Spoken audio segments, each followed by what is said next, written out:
It was like the perfect storm, I tell people, because it was at that time that Tommy Hilfiger's children's adaptive line launched. It was when Target started doing their Cat and Jack line. It was when Zappos started doing their adaptive thing. There was Tommy Hilfiger, because of the brand, drew a lot of media attention. So there was lots of people talking about it.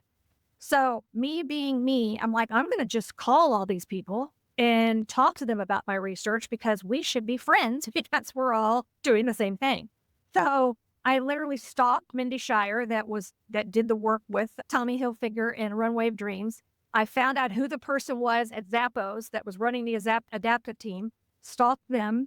In fact, Dana Zumbo, who spoke at our was a 2019 Las Vegas conference, so she tells the story too, because I called Zappos headquarters and I'm like, I need to speak to Dana Zumbo. And they're like, do you have her extension? I'm like, no.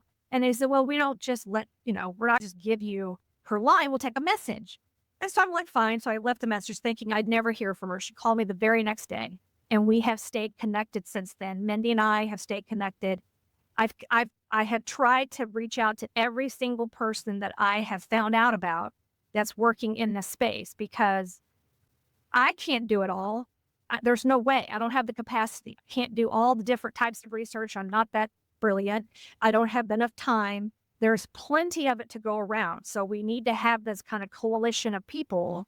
And I knew that the where the rubber met the road was if I wrote papers and talked about how this was needed, that's cool. But until it was in a store where people with disabilities could buy it, what's the point? So it was a no-brainer. Like industry had to get engaged. And so I put myself out there. I'm like, if they tell me no, they tell me no. I'll just move on down the road and go to the next person until I find somebody that says yes. So, and the really cool thing about this particular type of research is that the people that have gotten into it from the industry either have a personal relationship with disability or have either personally or, adjacently had experience with it.